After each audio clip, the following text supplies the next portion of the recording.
अल्लाहुम्मा सल्लि अला मुहम्मदिन व आलि मुहम्मद। औज़ु बिल्लाहि मिनश शैतानिर रजीम। बिस्मिल्लाहिर रहमानिर रहीम। इन्नल्लाहा व मलाइकतुहु युसल्लूना अलन नबी या अय्युहल्लज़ीना आमनू सल्लु अलैहि व सल्लिमू तस्लीमा।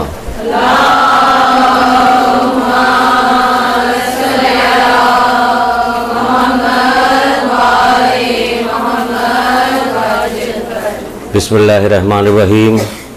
इय्याका नअबुदु व इय्याका नस्तईन। दुरूद पढ़िए मोहम्मद आले मोहम्मद।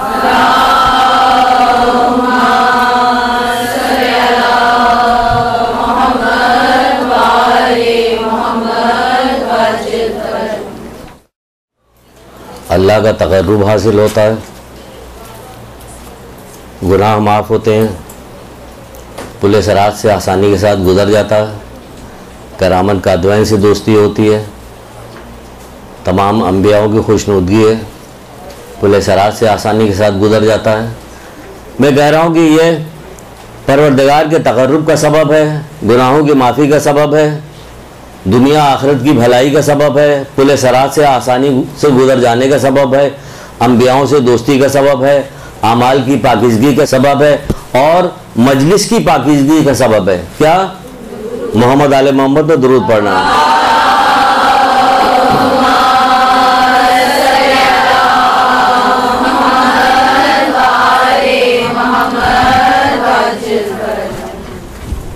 पूरी ज़िंदगी में मुसलसल दुरूद पढ़ती रहिए, किसी वक्त का तय्युन न कीजिए कि अभी वक्त बाकी है, अभी कर लेंगे, बाकी कोई वक्त नहीं होता। जैसे ही आप पर या किसी भी इंसान के ऊपर जब बुलूगियत की मंजिल पर पहुंच जाता है और शरई जिम्मेदारियां शुरू हो जाती है, उस वक्त से माशरे का रवाज है कि उसे बचपना बचपना कहा जाता है, यहाँ तक कि वो बचपना जो है बुढ़ापे में तब्दील हो जाता है। वो भी खुशनसीब है जिसका बुढ़ापे में तब्दील हो गया, वरना आप अपने ज़माने से सिर्फ यही सब ना देखा कीजिए कि ड्रामा देख रही, फिल्में देख रही, इधर सैर सपाटे में। ज़माने में और भी बहुत सारे काम हो रहे हैं। लंदन से जो है वो डिग्री लेके आई थी, अभी जो धमाका हुआ है इस्लामाबाद में कोर्ट के अंदर, तो सुना तो होगा आपने, 24 साल की थी, वहाँ से डिग्री लेके आई कि अब वो ज़िंदगी में वो इंसाफ फराहम करेंगी, अब उनके साथ इंसाफ हो रहा होगा। तो ये कोई क़ैद नहीं होती कि कब आदमी कब मरेगा, कब जाएगा, कब होगा। दुनिया में सबसे पहला ही जो बंदा इस दुनिया से गया है वो जवानी के आलम में चला गया, सबसे पहला बंदा हज़रत हाबिल अलैहिस्सलाम। तो ये वाली फिक्र करना ये गफलत है, यानी कि शैतान या माशरा, अब तो पूरा माशरा ही शैतान बन गया, ये हमें गफलत की तरफ ले जाता है। अभी से आपको माल व असबाब जमा करने की तरफ नहीं लगाता। वो कल भी एक एक्सीडेंट हो गया था सुपर हाईवे पे, एक खातून जो टीवी पे ड्रामों में काम करती थी वो चल बसी, तो वगैरह वगैरह ये जो चीज़ें नुमाया हो जाती हैं। वरना तो रोज़ाना सुबह शाम बच्चा बूढ़ा जवान सब मरते रहते हैं, लेकिन कुछ चीज़ें नुमाया होती हैं, उससे फ़ायदा उठाइए। कि अल्लाह ताला की तरफ से ये है कि कुछ लोग नुमाया हो जाते हैं, जो नुमाया हो जाते हैं उससे फ़ायदा उठाइए, इबरत हासिल कीजिए, उसके बारे में गौर कीजिए, सोचिए कि क्या है क्या नहीं। इससे देखा कीजिए तो इससे आपको पता चलेगा कि हमें अपनी ज़िंदगी कैसे बनाना है। कल हम यहाँ से चले जाएंगे, कब जाएंगे। जैसे कहा जाता, किसी ने हमसे कहा कि इस क्लास में जाके आप छोटी छोटी लड़कियाँ मौत की बातें या इस किस्म की बातें कीजिएगा। मैंने कहा तो यहीं से तैयारी शुरू करनी, तैयारी तो यहीं से होनी है। अभी से सरमाया जमा करना, नेकी का सरमाया अभी से जमा करना, तभी तो वो होगा कि जब कहा जाएगा कि जन्नत में हूरों की तारीफ हो रही है कि बहुत क्या हसीन है, क्या खूबसूरत है, कभी मौका आएगा तो पूरी हूर की तारीफ बताएंगे। लेकिन उसके बाद जब एक जन्नती औरत आएगी, यानी कि अजीब व गरीब हूरों की तारीफ है, लेकिन जब जन्नती औरत आएगी तो उसका हूर का हुस्न जो है उसके सामने दब जाएगा। और उससे बाज़ जगह पे लिखा हुआ कई हज़ार गुना ज़्यादा उसकी फजीलत होगी जो दुनिया की औरत जाएगी, जो जन्नत में जाएगी। क्यों? कि हूर तो पैदा ही की गई वहाँ पे, लेकिन आप दुनिया में पैदा की गई इन तमाम मुसीबतों परेशानियों से गुजरती हुई, नमाज पढ़ती हुई, ये नमाज जो है ये फजीलत रखेगी कि उससे कई हज़ार गुना ज़्यादा आपकी फजीलत होगी। क्या? नमाज तो छोड़ी जा रही, नमाज तो नहीं पढ़ी। क्या? ये हिजाब, क्या? ये अल्लाह ताला की फरमा बरदारी, जो उसने बात बताई है उसकी तरफ अमल करना। इसको दुनिया में तो मामूली चीज़ समझा जा रहा है, लेकिन जब आखिरत में पहुँचेगा तो क्या होगा ये कि जब देखेगा क्या है, हूर से भी बुलंद दर्जा, कितने हज़ार, बाज़ जगह पर 40,000 लिखा, हूर और उससे 40,000 ज़्यादा दर्जे बुलंद आपके। तो ये किस आपके? वही गिबत करने वाली आपके, ये बेहिजाब घूमने वाली आपके, कितने आराम के साथ घूम रही होती, किसी को खबर नहीं होती कि तुम्हारी वक्त क्या है, तुम्हें करना क्या है, तुम कर क्या रहे हो। ये चंद दिन की ज़िंदगी है यहाँ पे, ये यहाँ की ज़िंदगी है कितने दिन की। अब तो ज़िंदगी बहुत ही घटती चली जा रही, इसमें भी लोगों का दिल घबरा रहा होता, हर वक्त इंजॉय करने की फिक्र में लगे रहते हैं, इंजॉय चाहिए, दिल घबरा रहा होता। अगर उनको मालूम होता कि हमें जो मेहनत और मशक्क़त करनी है हमेशा बाकी रहने वाली ऐसी नेमतें न किसी आँख ने देखी है न सुनी है, वो मिलने वाली है हमें, अगर इसका यकीन हो तो। यकीन नहीं। लोग क्या काम किया करते थे किसी ज़माने में, अब तो ज़माना बदलता जा रहा। मौला ने कहा नहीं कि गुमराह करने के सामान मजबूत हो चुके हैं, शैतान इस लालच में लगा हुआ है कि लोगों को गुमराह कर दे, गुमराह करने के सामान मजबूत हो जाए। जिधर चाहे निगाह उठा के देख लो, आप जिधर चाहिए निगाह उठा के देख लीजिए, गुमराह करने के सामान ये कितना मजबूत है। हथेली में सारा टीवी, सारे रेडियो, इंटरनेट, हर चीज़ हथेली पे आ गई। हर वक्त जो है जो जी चाहे इससे कर लीजिए।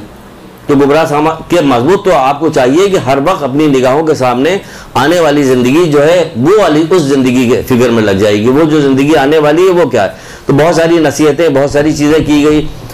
हमारे हयातुल क़ुलूब में बाज़ जगह पे लिखा हुआ है, ज़ुल्क़ुरनैन के हवाले से एक वाक़या दर्ज है। वहाँ से एक किताब में भी वो वाक़या दर्ज किया गया है। वो एक बादशाह थे, नेक थे, लोगों पर जुल्म नहीं करते थे, तो मुख्तलिफ़ इलाक़ों में फ़तेह करते हुए जाते थे। एक इलाक़े में पहुँचे, जब वहाँ पहुँचे वो तो कहा कि यहाँ हाकिम का दफ्तर कहाँ है। कहा गया यहाँ तो कोई दफ्तर नहीं है। कहा गया कि फिर कोई काजी वगैरह कोई, कि यहाँ कोई काजी भी नहीं है। किंतु जब कोई काजी नहीं है, कोई हाकिम का दफ्तर नहीं है, तो यहाँ का निज़ाम कैसे चलता है। यहाँ पे जो जुर्म होता है, जो लोग चोरी या कोई और काम करते हैं, तो वो उसका निज़ाम कैसे चलता है, यहाँ पे कौन फैसला करता है, क्या होता है। कहना हमारे यहाँ का तरीक़ा है। देखिए तरीक़ा क्या बता रहे हैं। हमारे यहाँ का तरीक़ा है कि हमारे बाप दादा जो भी हमारे यहाँ इंतकाल होता था, हम घर के बाहर दरवाजे पे सबको दफन कर देते थे। तो हमारे अजीज रिश्तेदारों की कब्रें जो हैं इस शहर में सबके घर के दरवाजे पे सबकी कब्रें बनी हुई। समझ रही है ना। तो हम लोग जब घर से काम करने के लिए निकलते हैं तो उन्हीं कब्रों के दरमियान से होते हुए जाते हैं। तो जब जाते हैं तो हमें अपनी मौत याद होती है कि एक दिन हमको भी यहीं आना है, इसलिए हम किसी किस्म का कोई फसाद, खराबी, बुराई कुछ भी नहीं करते और डर रहे होते हैं। आज होता नहीं, घर से बाहर निकलिए तो क्या काम हो रहा होता कि पूरी बस अगवा करके ले गए, सबको लूट लिया, मोबाइल ले लिया, पैसे ले गए। क्या ये लोग मरने वाले नहीं? इनके कान में कभी नहीं पड़ी बात। ये नसीहत की बात कभी कान में कहीं पड़ती नहीं। मज़हब की बात भी अगर कहीं बड़े फोरम से की जाती है तो ज़्यादातर वो वाली बातें होती हैं कि जो अपने मसलक की बात हो रही होती है या इधर उधर घुमा फिरा के गोल मोल बात हो रही होती है। नसीहत कहाँ की जा रही होती। यही वजह कि कुरान को माने के साथ पढ़ने से रोक दिया गया। कहाँ रोका गया, कहाँ रवाज है माने के साथ कुरान पढ़ने के। पढ़िएगा तो उसमें आपको नसीहत मिलेगी। कुरान तो कह रहा कि सिर्फ और सिर्फ नसीहत ही नसीहत है, लेकिन पढ़ने नहीं दिया था। किसी को भी नहीं मालूम, पूछा जाए हाँ कुरान की 2 आयत के बताइए, ख़त्म, कुछ नहीं, पढ़ाई नहीं किसी ने। बेहतरीन किताब है। अगर किसी पहाड़ पर नाजिल कर दिया जाता तो पहाड़ रेजा रेजा हो जाता। हमने इसके मोहम्मद के क़ल्ब पे नाजिल किया, तुम समझो तो बड़ी बात है। कहाँ समझे, कोई समझते ही नहीं, कोई समझते नहीं। मामूली चीज़ समझिए किताब को, कुरान को। जिसकी चाहेगा क़यामत के दिन शफात कराएगा। ये समझ लीजिए, कुरान जिसकी चाहेगा क़यामत के दिन शफात कराएगा। जिसने इसको आगे रखा, उसकी आगे रखने से मतलब ये, जब आप पढ़िएगा तो इसकी नसीहत को उसको देखिएगा तो उसी हिसाब से अमल कीजिएगा, तो इसको आगे रखना मतलब होगा इसकी मर्ज़ी के मुताबिक चलना है। ऐसा नहीं है। तो बहरहाल तो उन्होंने कहा कि हम जाते हैं तो अपनी मौत को याद रखते हैं, जिसकी वजह से हमारे यहाँ कोई बुरा काम नहीं होता। और फिर जब हम काम से घर वापस आते हैं पलट के, तो इन्हीं कब्रों के दरमियान से होते हुए हम अपने घर आते हैं तो अपने बीवी बच्चों के साथ भी कोई जुल्म जाती नहीं करते। इसलिए हमारे यहाँ ज़रूरत ही नहीं इसकी कोई ज़रूरत नहीं। बीवी बच्चों के साथ भी जुल्म जाती नहीं करते। और बीवी भी देख रही होती, जब दरवाज़ा खोलती होगी सामने ही मामू जान, खालू जान, दादा जान सामने पड़े, फिर डर जाती होगी कि हम भी कोई शरारत नहीं करेंगे किसी किस्म के। यहाँ तो मसला वो है ना, ये तो बीवी की खबरें सुनने में आती है कि वो इस किस्म की हरकतें कर रही है। ऐसा लगता है खौफ ख़त्म हो गया। अल्लाह का खौफ ख़त्म हो गया, आखिरत का खौफ ख़त्म हो गया, कब्र में जाने का खौफ ख़त्म हो गया। ये खौफ ख़त्म हो गया कि कैसी कैसी हरकतें हो रही। ये तो उधर से इत्तला मिलती कि वो हाथ पैर तोड़ रहे हैं। दरमियान में जो लोग होते हैं वो तो या इनके हिमायती हो जाते हैं, वो इनके हक़ की तरफ नहीं होते।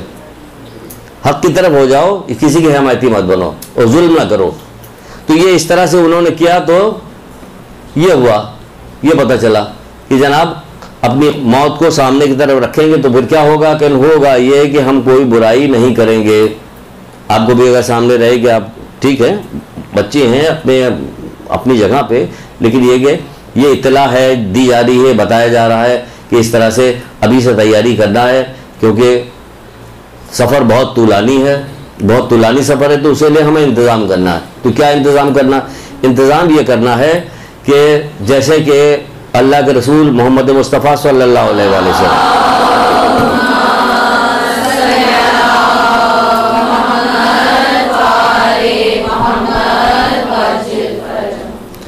आप फरमाते हैं कि इंसान को कब्र रोज़ाना 5 बार पुकारती है। इंसान को कब्र जो है रोज़ाना 5 बार पुकारती है। सुनाई देता किसी को? नहीं सुनाई देता। सुनाई देता है। कैसे? आपने जन्नत देखी है? नहीं देखी ना। दोज़ख नहीं देखी, पुलिस रात नहीं, लेकिन यकीन है ना। कैसे? तो सादिक अमीन ने बता दिया, फिर अब क्या चाहिए? यकीन ही यकीन है। अल्लाह के रसूल ने बता दिया, बस काफ़ी है। कुरान के अंदर आ गया, बस काफ़ी है हमारे लिए कि बस ठीक है, उन्होंने बताया तो काफ़ी है।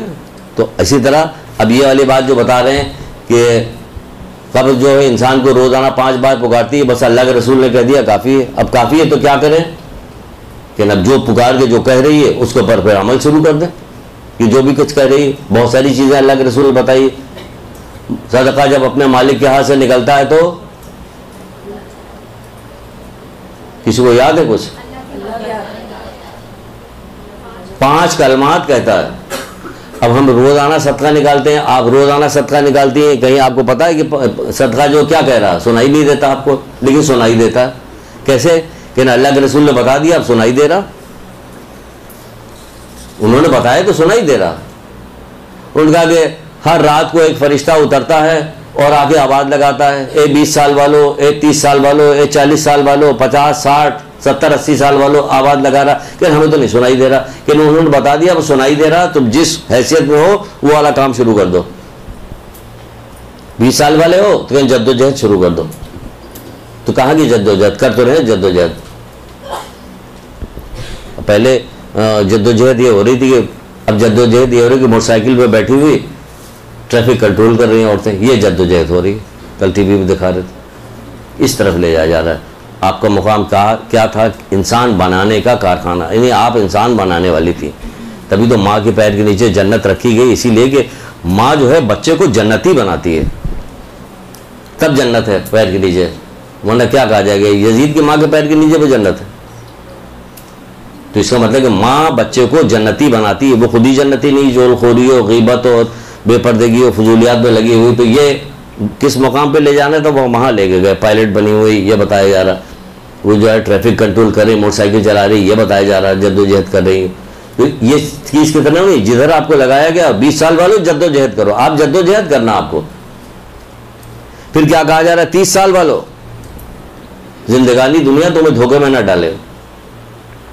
ये दुनिया की ज़िंदगी है, इसमें धोखे में मत पड़ाओ। लड़ाई झगड़ा और फजूलियात इस सब में मत लगो। ये ज़िंदगी जो है तुम्हें धोखे में न डाले। 40 साल वालों से कहा जा रहा है तुमने अपने परवरदिगार की मुलाकात के लिए क्या किया, यानी अल्लाह ताला से मुलाकात के लिए क्या किया। यानी हर वक्त हमें इस बात की तरफ मुतवज्जे रहना है कि हमें कल अल्लाह के सामने पेश होना है। तो वो कहा जा रहा है कि 40 साल वालों तुमने परवरदिगार की मुलाकात के लिए क्या तैयारी की। जरा जो देख डालिए अपने अतराफ में, घरों में, ख़ानदानों में देखा कीजिए कि क्या तैयारी हो रही। 40 साल वालों कि भांजी की शादी होने वाली, सिर्फ ब्यूटी पार्लर में तैयारी हो रही। वो जितना सच बन के हो सकता है वो जाएगा, क्योंकि अभी तो हम जवान ने कहा जा रहा। दुरूद पढ़िए मोहम्मद अली।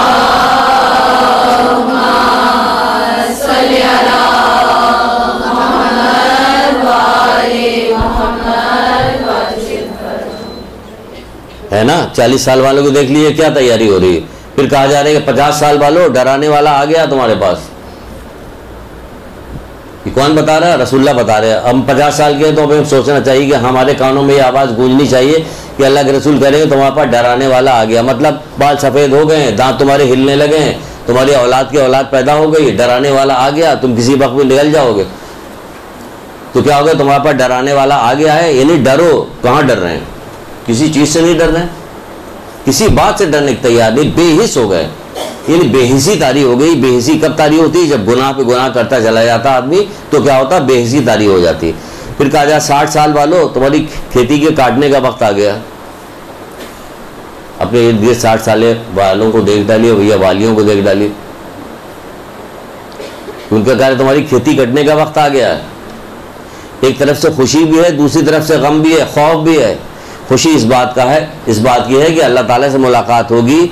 हमने ज़िंदगी अल्लाह ताला की इताअत में गुजारी है, अब हमारे लिए नियामत ही नियामत है, ऐश ही ऐश है। अल्लाह ताला से मुलाकात, सबसे मोमिन को खुशी, हकीकी खुशी कब मिलेगी? कहीं जब अल्लाह ताला से मुलाकात होगी। पांचवें इमाम इमाम मोहम्मद बाक़र इस्लाम कह रहे हैं।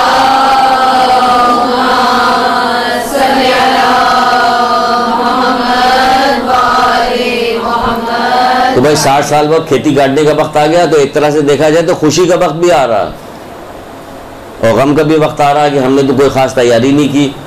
तौबा इस्तग़फ़ार का भी वक्त आ गया कि हम इस्तग़फ़ार और तौबा में लगे रहे, नेकी में। फिर कहा जा रहा 70 साल वालों तुम्हें पुकारा जा चुका है, तुम गाफिल पड़े हो। अब 70 साल के हो गए तो पुकारा गया। 70 साल को यहाँ हो कौन रहा है?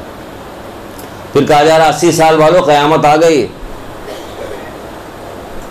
80 साल वालों से कहा जाए क़यामत आ गई, वो हुक्का पीने में लगे हुए खाली हैं। तो ये सब किसने बताया? तो जो बताया तो हर आदमी को अपने अपने एज के हिसाब से सोचना भी चाहिए, हर वक्त सामने रहना चाहिए। लिख के लगा लीजिए कि देखिए ये है।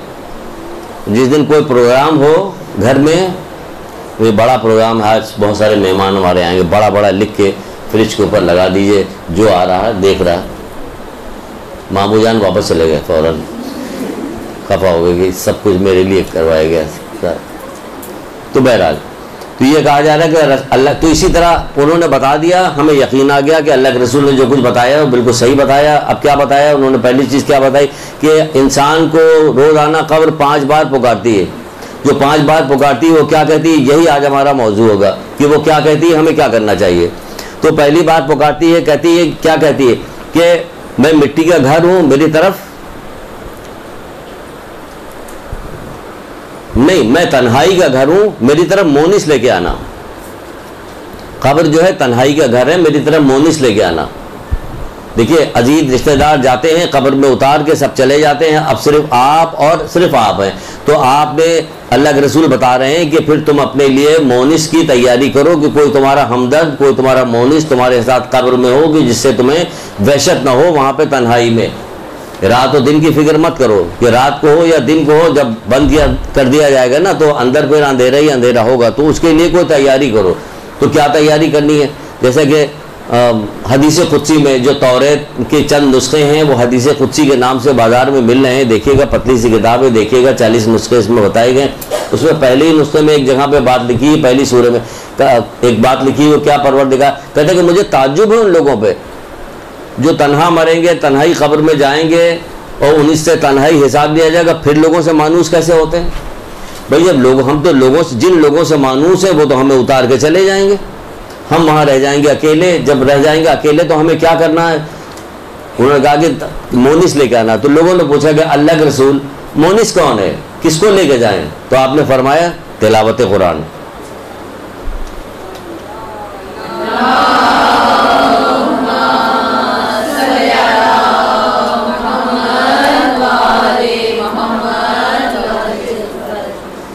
कुरान की तिलावत की आदत डाली है। घरों में किसी ज़माने में कुरान की तिलावत की आवाज़ें बुलंद होती थी सुबह या शाम, और माह सयाम में तो बहुत ज़्यादा ही होती थी। ज़रूर बचपन हमें याद है कि घर में तिलावत कुरान हो रही होती थी तो रोदे के आलम में जो आवाज़ अल्लाह की निकलती तो बड़ी नहीफ से होती थी, लेकिन उसके अंदर एक बड़ी लज्जत और गुदात सी। अब कहाँ सुनने में आता? तिलावत कुरान कहीं घर में हो रहा होता, टीवी की आवाज़ें आ रही थी ज़ोर ज़ोर से।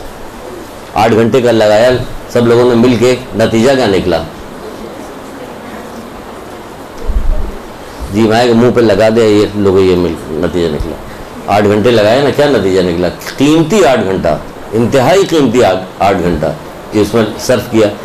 ये क्या है कि गुमराह करने के सामान मजबूत हो चुके हैं। कितना हाइट पे ले जाया गया लोगों को, शोर मचाया गया, यहाँ तक कि सियासतदानों से इंटरव्यू लिया जा रहा, आम लोगों से इंटरव्यू लिया जा रहा, औरतों से, मर्दों से, इनसे उनसे सारे इंटरव्यूज दिखाए जा रहे हैं। लाहौर में ये हो रहा, इस्लामाबाद में आई चली, इस्लामाबाद ले चलते चले, ये सब क्या हो रहा? जो कमज़ोर अकल वाले लोग हैं वो सब गुमराह हो रहे हैं। कमज़ोर अकल वाले इन सब चकाचौंध चीज़ों से गुमराह हो जाते हैं। तो ये किया जा रहा, आपको वो क्या तिलावत कुरान में लगाइए, अभी से शुरू कीजिए, अभी से पढ़ना शुरू कीजिए तिलावत कुरान। इसके फ़ायदे हैं। तिलावत कुरान को लाजिम समझो, रसूल खुदा सल्लल्लाहु अलैहि वसल्लम फरमा रहे हैं।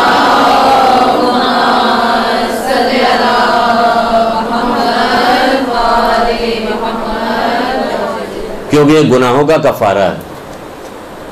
कुरान की तिलावत को लाजिम समझो, क्योंकि ये गुनाहों का कफ़ारा है। खाली गुनाहों का कफ़ारा नहीं है, बल्कि क्या होगा? कब्र में मोनिस होगी, हमदर्द होगी आपके, आपका साथी होगा कब्र के। फिर एक जगह पे और फरमाते हैं अल्लाह के रसूल के, कुरान की इबारत को देख कर तिलावत करो, कुरान की इबारत को देख कर तिलावत करो, क्योंकि सबसे ज़्यादा ये शैतान को शाख गुजरता है।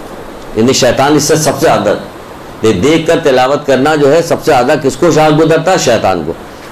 तो इसलिए देख कर तिलावत करो, कुरान को खोलिए, देखिए, छोटे छोटे पंसूरे, दूसरी चीज़ें हैं, चारों कोल, आतन कुर्सी वगैरह की छोटी छोटी भी आई हुई, वो आप देखिए, अपने साथ रखिए, उसे पढ़िए, तो उसका फ़ायदा ही फ़ायदा होगा कि देख के पढ़ने से। फिर कुरान को देख के पढ़ने से, आपको पहले भी एक हदीस सुनाई थी, ग़ालिबन आपको याद होगी, कि देख के पढ़ेंगे तो क्या होगा कि अगर वालिदैन काफिर होंगे उसके, तो भी उसके अजाब में तखफीफ कर दिया जाएगा। यानी इतना सवाब है, इतनी पावर है कुरान के अंदर, इसको देख के पढ़ने का ये सवाब है, किसको? कुरान की तिलावत करने का। फिर कहा गया, एक जगह पे और बताया गया, मौला मुश्किल कुशा हज़रत अली अलैहिस्सलाम,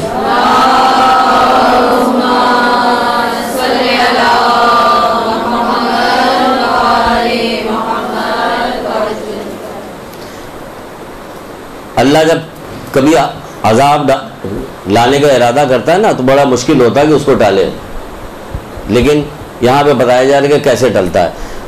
फरमाते हैं कि जब लोग गुनाह का इर्तिकाब करते हैं तो अल्लाह ताला ज़मीन पर अदाब नाजिल करने का इरादा कर लेता है। जब लोग गुनाह का इर्तिकाब करते हैं, आज तो गुनाह का इर्तिकाब अब सुबह शाम हो रहा है, बल्कि किसी लम्हे बाकी नहीं बच रहा कि कोई वक्त रुक रहा होगा जिस वक्त गुनाह नहीं हो रहा, तो अल्लाह ताला अजाब नाजिल करने का इरादा कर लेता है। मगर जब नौजवानों को नमाज की तरफ जाते हुए देखता है और बच्चों को तिलावत कुरान यानी कुरान पढ़ते हुए देखता है, यानी सीख रहे हैं, समझ रहे हैं कुरान को, तिलावत बच्चों को कुरान सीखते हुए देखता है, तो सब पर रहम फरमाता है,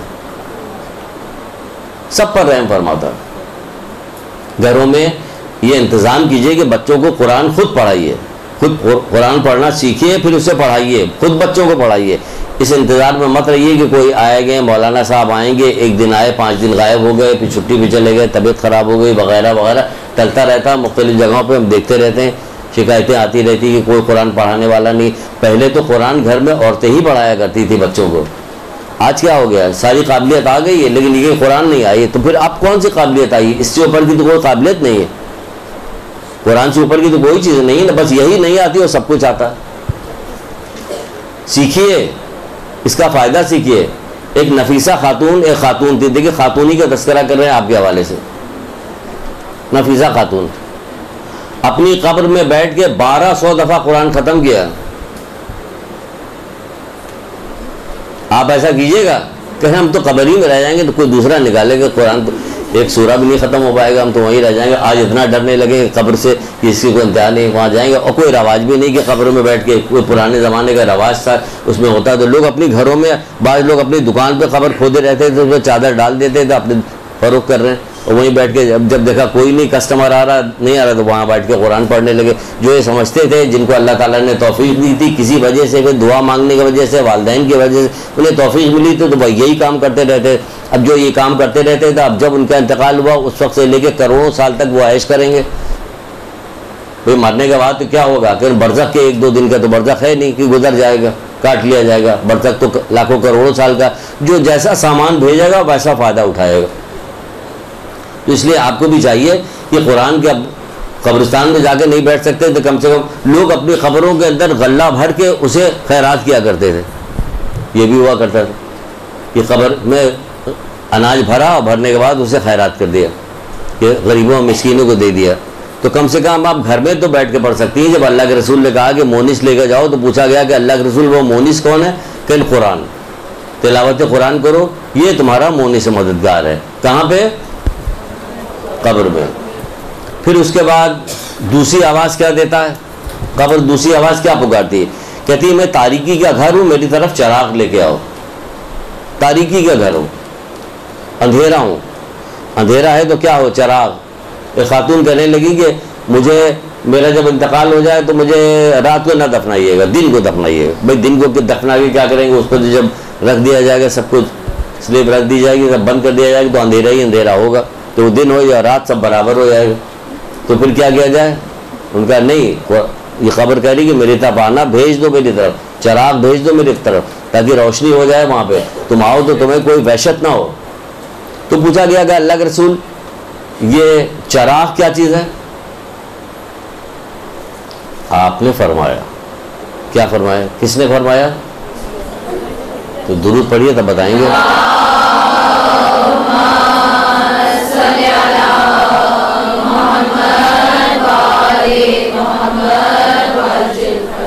ये याद रखिएगा, बहाने से खुद से पढ़ लिया कीजिए, क्योंकि कोई ऐसी जगह अगर खाली दुरूद की फजीलत पे जो किताबें हैं, जितनी भी किताबें, सबको जमा करके बताया जाए तो आप कहिए कि मुझे तो इसके अलावा कोई काम ही नहीं करना।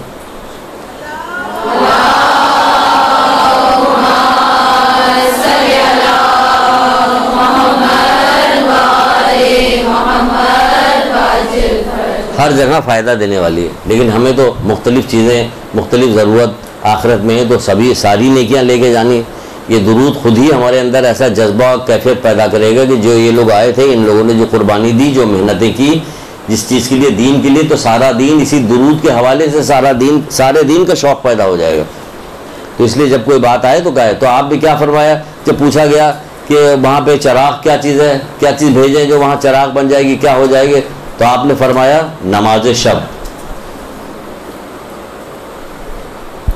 कितना भारी पड़ गया आज नमाज शब का, तो जैसे रवाजी ख़त्म हो गया। नमाज़ पढ़ने का, तहज्जुद की नमाज़ पढ़ने का जैसे रवाजी ख़त्म हो गया, जैसे कहा जाए नमाज शब, वहाँ तो पता नहीं क्या हो जाता कि अल्लाह माफ़ करे क्या हो गया, ये कौन सी नमाज आ रही। नमाज शब आपके लिए कितनी आसान कर दी गई। सिस्तानी साहब वगैरह ने कितना आसान कर दिया कि मगरिब इशा की नमाज़ के पढ़ने के बाद पढ़ लो, रिजा की नीयत से पढ़ लिया आपने, 2 रकत पढ़ लिया, 3 रकत पढ़ लिया, शिफा पढ़ लिया, वितर पढ़ लिया। कम से कम 3 रकत नमाज पढ़ने में कितनी देर लगेगी आपको? जिसको सहूलत है वो पूरी पढ़े, जिसको अल्लाह तौफीक दे दे वो सब पढ़े, लेकिन कम से कम यहाँ से तो आदत शुरू कीजिए, यहीं से आदत शुरू कीजिए अभी से। आजकल तो कराची जैसे शहर के अंदर जो कहा जाए आधी रात को, कि यहाँ आधी रात क्या 12 बजे तक, 1 बजे तक तो इतना शोर मचता रहता है कि पता ही नहीं चलता कि आधी रात है। गांव देहात के अंदर जाइए 9 बजे के बाद आधी रात अंधेरा। अब वहाँ पे आधी रात को उठना मुश्किल हो गया कि कैसे उठा जाए। यहाँ तो सोते ही 12 बजे के बाद हैं सारे। तो आपके लिए तो कितना आसान है, आप 10 बजे सोइए, 12 बजे सोइए, मगरिब इशा के बाद आपको मौका मिल गया, आपने फ़ौरन पढ़ा 2-3 रकत नमाज आपने, उसके बाद फिर जाके सो गई आप। तो क्या कहा जा रहा है? क्या चीज़? नमाज शब। नमाज शब की आदत डालिए अभी से। कोई मोमिन के लिए कोई ऐसा अनोखा काम नहीं रेशियों के लिए, क्योंकि बाज़ जगह पे छठे इमाम जाफर सादिक अलैहिस्सलाम,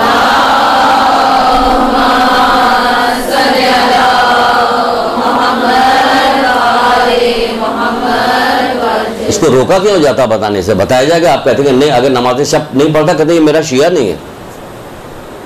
हमारे यहाँ शिया के 3-4 चीज़ें बता के छोड़ दिया गया कि बस ये शिया हो गया। शिया कोई छोटी मोटी चीज़ नहीं है। आप क्या समझ रहे हैं? अली वलीउल्लाह कहने वाला कोई छोटी चीज़ नहीं कि बस छोड़ दिया गया, आपने 2 काम कर लिया और उसके बाद ख़त्म हो गया, अब सारा पूरा दिन आ गया आपके अंदर। वो कह रहे हैं मेरा शिया नहीं। तो कहाँ नमाज शब की, कहाँ जो चीज़, अच्छा जो चीज़ बताई जानी, जो चीज़ बताई गई वो सब करते हैं। हमसे बचपन से जो चीज़ें बताई गई पाबंदी के साथ हर बच्चा करता है।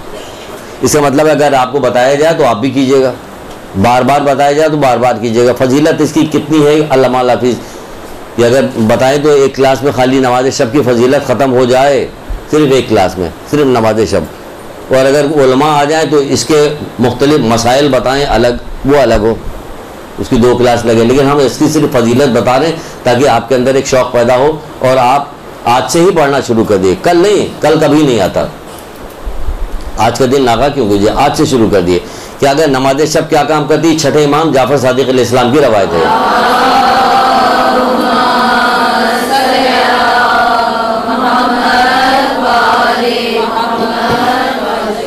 आप फरमाते कि नमाज, इसमें से चंद चीज़ें आपको सुना रहे हैं। आप फरमाते कि नमाज शब परवरदिगार की खुशनुदगी का बायस है, फरिश्तों से दोस्ती का सबब है, ये अंबियाओं की सुन्नत है, और मार्फत का नूर है, जिस्मानी सेहत की वजह है ये, यानी इसमें जिस्मानी सेहत का आपको दुनिया का भी फ़ायदा हो रहा है, शैतान की परेशानी का मौजिब है, यानी शैतान। अच्छा अभी दोबारा रिपीट कर रहे हैं। नमाज शब परवरदिगार की खुशनुदगी का बायस है, फरिश्तों से दोस्ती का बायस है, फरिश्तों से दोस्ती होगी आपकी नमाज शब की वजह से, पैगंबरों की सुन्नत है ये, मार्फत का नूर है, जिस्मानी सेहत की वजह है, शैतान की परेशानी का मौजिब है, वो उसी को नहीं परेशान करना चाहती हैं आप।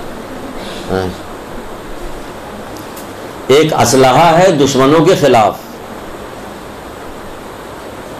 एक असलहा है दुश्मनों के खिलाफ। कौन, क्या चीज़? नमाज शब। इसमें दुश्मन की कसरत हो गई है, उसमें शैतान खुद एक बड़ा दुश्मन है, और उसके बाद अपने जैसा उसने दूसरे लोगों को भी बना दिया कि सिर्फ इंसान को नुकसान पहुंचाता रहे। आज सिर्फ इंसान, सिर्फ नुकसान ही नुकसान हो रहा, फ़ायदा कहीं कुछ भी नहीं हो रहा।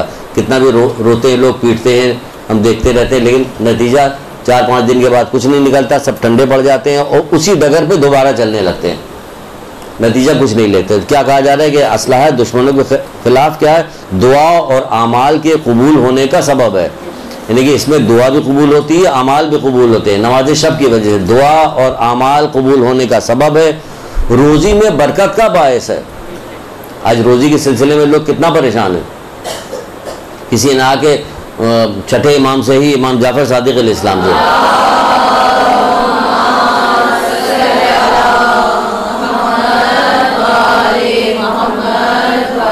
रोज़ी के सिलसिले में, परेशानी के सिलसिले में बात की, फिर नमाज शब के बारे में बात निकली तो मौला ने कहा कि झूठा है वो शख्स जो कहता है कि मैं नमाज शब पढ़ता हूँ और दूसरे दिन वो भूखा रहे।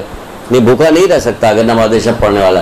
तो देखिए आजकल रोज़ी की भी परेशानी है, तो क्या होगा? नमाज शब क्या रोज़ी में, हाँ, बरकत का बायस है। फिर मौत के फरिश्ते और नमाज के दरमियान दोस्ती कराने वाली शय, नमाजी के दरमियान, यानी मौत के फरिश्ते और नमाजी के दरमियान ये नमाज शब है, दोस्ती करा देती है। मौत का फरिश्ता जब आपके पास आएगा तो क्या होगा? आपसे सहूलत से बात करेगा। कभी मौका मिलेगा तो ये वाक़या बयान करेगा। मौत का फरिश्ता जब बादशाह के पास आए तो डांट के उसकी रूह निकाली। बादशाह बहुत अकड़ रहा था लेकिन डांट के ले गए। वाक़या सुनाएंगे, अभी मौका नहीं, टाइम नहीं, टाइम तो हमें पता भी नहीं चल रहा कहाँ से कहाँ निकल जाएंगे। ये टाइम क्या हो रहा हमें तो पता ही नहीं चल रहा, बोलते रहेंगे। कोई घड़ी वड़ी किसी के पास है?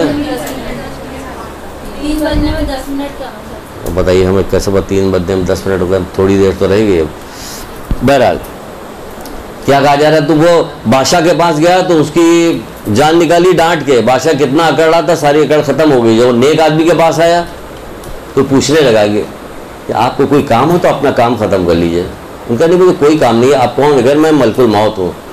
फिर बस सुभान अल्लाह, फिर ऐसा कीजिए कि जान निकालिए, इससे अच्छी क्या बात होगी। हम तो एक मुद्दत से हमने मशरिक़ और मगरिब में किसी का भी इतना इंतज़ार नहीं किया जितना तुम्हारा इंतज़ार कर रहे हैं। हमारे सामने आ जाए तो क्या कहेंगे? कह रहे हमने तो इतना किसी का भी इंतज़ार नहीं किया मशरिक़ और मगरिब में जितना तेरा इंतज़ार किया है। वो जल्दी करके नहीं, जिस काम के लिए आप जा रहे हैं वो काम करके आइए। देखा नहीं, कोई काम नहीं, इससे बेहतर कोई काम नहीं। सुनाएंगे पूरा वाक़या आपको, ताकि आधा सुना के रुक जाए ना, ताकि बार बार कहिएगा सर वो आइए वाक़या सुनाइए, तो ये रह जाएगा ना, ये वाक़या सुनाइए वाक़या।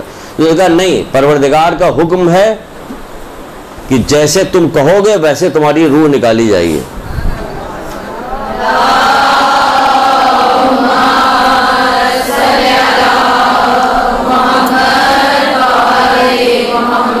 नमाज शब क्या काम करेगी?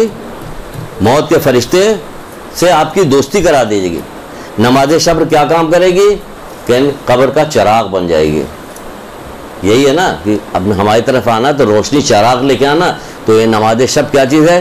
कब्र का चिराग है, यहाँ पे रोशनी होगी आपके लिए। तो हमें नमाज शब की पाबंदी ज़रूर करना चाहिए।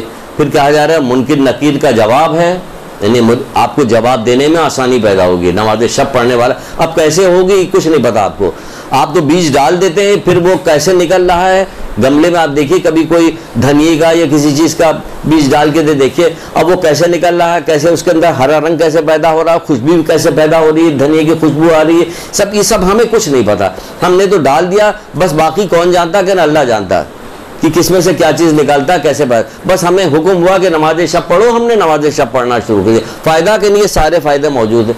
ये सब कैसे होगा कि हमें नहीं पता, कि मुनकिर नकीर का जवाब कैसे बनेगी हमें नहीं पता। और आग और नमाज के दरमियान क्या होगी? या आग के दरमियान या जहन्नुम के दरमियान, आपके और जहन्नुम के दरमियान क्या होगी? दीवार भी बन जाएगी। और क्या होगी? जन्नत की कुंजी है। क्या चीज़? तो ये हाँ,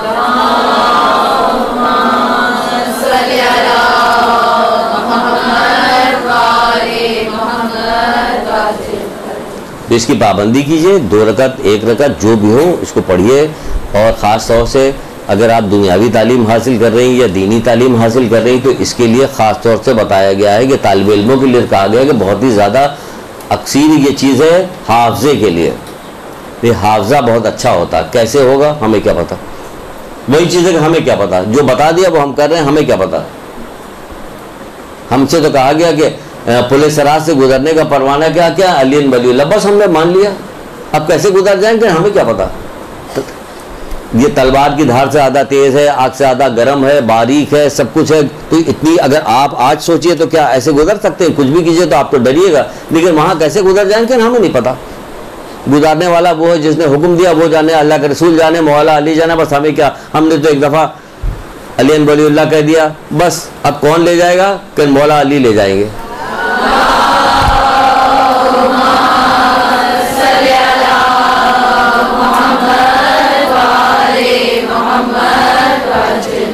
सुबह शाम ये अल्लाह ताला के करिश्मे हमारे सामने होते हैं, हम देखते नहीं हैं, इबरत नहीं लेते, हैरत नहीं होती, शौक नहीं होती। अल्लाह अकबर अल्लाह अकबर क्या विर्द करने का दिल नहीं चाहता है। बच्चा पैदा हुआ, पूरा घर वाले लग गए, सारे घर वाले लग गए। अब उसको दूध भी मिल रहा है, अब उसको खाने भी मिल रहा है, ग़िज़ा भी मिल रही है, उसके सब चीज़ है। हर चीज़ किसने बनाई है? होंठ कितने बनाए, ये आंखें किसने खोली, उसके बाल कितने लगाए, छोटी छोटी उंगलियां किस ये सारी चीज़ कहाँ से पैदा हो गई? किसने पैदा किए थे? परवरदिगार ने पैदा की। बस उसका हुक्म मानते जाओ, सारा काम होता चला जाएगा। तुम्हारा काम है हुक्म मानना, बाकी काम किसका है? कि परवरदिगार का। उसे ना ऊँग आती है ना नींद आती है, वो हर वक्त काम पे लगा रखता। तो हर वक्त काम पे लगा रहे तो उसको सही मानों में सच्चे दिल से मान लीजिए। फिर तीसरी आवाज़ आती है। तीसरी आवाज़ क्या आती है? मैं मिट्टी का घर हूँ, मेरी तरफ फर्श लेके आना, बिस्तर। आप लोग फोम पे आदी हो गए सोने को, तो वहाँ पे बिस्तर भिजवाइए नरम बेहतरीन। मैं मिट्टी का घर हूँ, देखिए सारी चीज़ हकीकत है। मैं तन्हाई का घर हूँ, कब्र में जाइएगा तन्हाई मिलेगी। मोनिस चाहिए हमें, सारे लोग छोड़ के, दोस्त अहबाब अजीज रिश्तेदार बेहतरीन भाई बेटा सब के सब वहाँ पर छोड़ेंगे, वहाँ तक हमें लेके आएंगे, उसके बाद सब वापस पलट के चले जाएंगे। अब बताइए क्या होगा? सबके साथ रोज़ाना यही होता। जब भी किसी के मरने की खबर सुनिए फ़ौरन सोचिए अपने तौर पे कि मैं भी तो हो सकती हूँ यही। क्या हुआ? इनको भी मरना था, ये भी तो जीना चाह रहे थे लेकिन नहीं जिए, मर गए। सलमान फारसी, किसी के कोई जनाजा जा रहा था, सलमान फारसी चल रहे थे, उनके साथ में कोई बंदा चल रहा था। उन्होंने पूछा किसका जनाजा है? कहीं तेरा जनाजा है, अगर तुझे बुरा लग रहा तो फिर मेरा जनाजा। अगर ये मतलब समझ गए इसका, नसीहत की उन्होंने कितनी खूबसूरत। कहनी ये तेरा जनाजा है, अगर तुझे बुरी लग रही ये बात तो फिर ये मेरा जनाजा है। मतलब ये कि कल हम या तुम भी ऐसे ही जा रहे होंगे। तो जो सारे लोगों को जो मर रहे हैं, हमें उन्हीं पर नहीं सोचते कि मर रहे हैं। मौत मौत मौत मौत से हमें क्या डरना है? मौत से मोमिन को क्या घबराना? जो कहा जा रहा है वो कर लीजिए, फिर घबराना क्या? मौत मोमिन के लिए बेहतरीन तोहफा है मौला मुश्किल कुशा। हजरत अली अलैहिस्सलाम कह रहे हैं।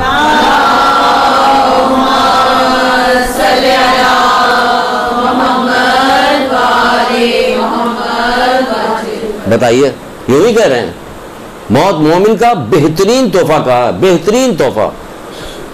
गर्मी में, शदीद गर्मी में, इंतहाई प्यास में ठंडा पानी, ठंडा शरबत पिए, ऐसी है मौत। किसके लिए? मोमिन के लिए। बताइए, रसूलुल्लाह कह रहे हैं कि मोमिन के लिए तो ऐसी है क्या चीज़? मौत। तो जो ऐसी मौत हो, क्यों?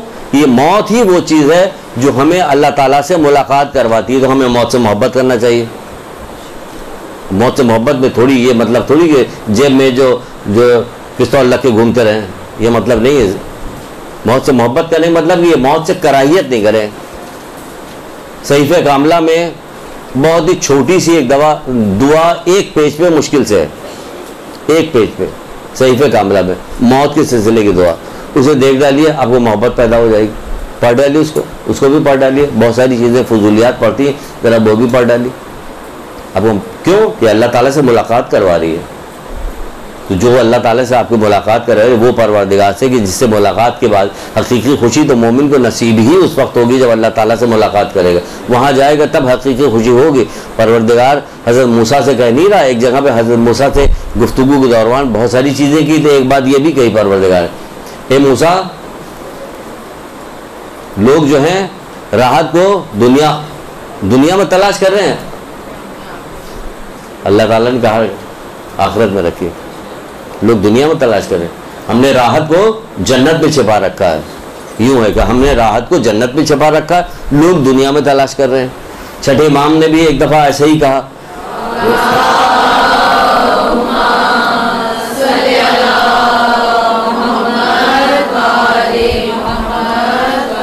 आपने फरमाया कि जो चीज़ दुनिया में पैदा ही नहीं की गई उसे क्यों तलाश करते हो?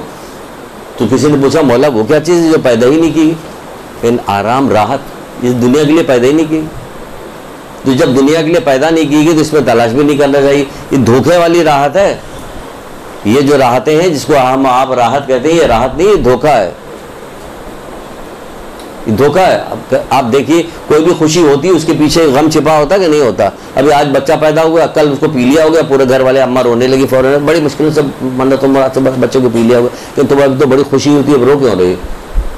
फौरन रोना शुरू हो गया। कोई बात हो जाती, बुखार आ गया तो रोने लगा पूरा घर वाले, कुछ हो गया तो हर थोड़ी थोड़ी देर बाद तो कुछ ना कुछ होता रहता।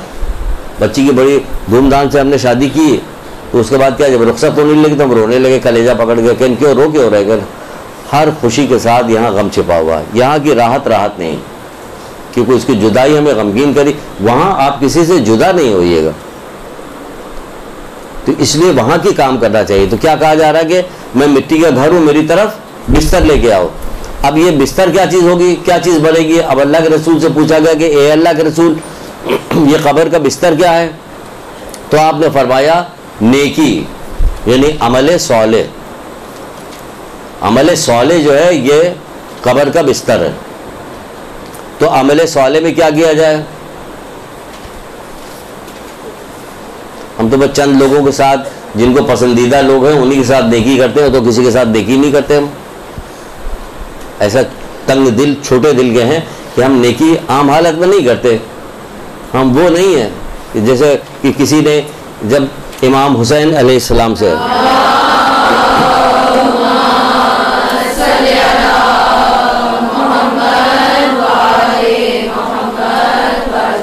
इतनी हसीन बात मेरे मौला ने की, बहुत सारी चीज़ें सुनती रहती, जरा उनके फरमुदात भी देखा करें तो आपको पता चलेगा कि सिर्फ 10 दिन करबला ही में नहीं जो कुछ करना था किया, पूरी ज़िंदगी यही करते चले आए थे।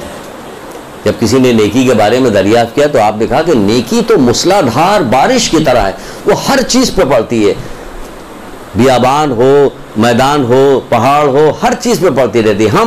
हमारी नेकी जो है वो मूसलाधार बारिश की तरह नहीं हो गई। जान पहचान वालों के लिए, पसंदीदा लोगों के लिए, गरज से वाबस्ता लोगों के लिए, जिससे थोड़ी सी गरज होती है उसके साथ नेकी करते। नेकी अल्लाह के लिए नहीं करते। वो कह रहे हैं नेकी मूसलाधार बारिश की तरह, हर किसी के साथ नेकी कीजिए। मौला हुसैन का कौल है, आका मौला हुसैन का कौल है।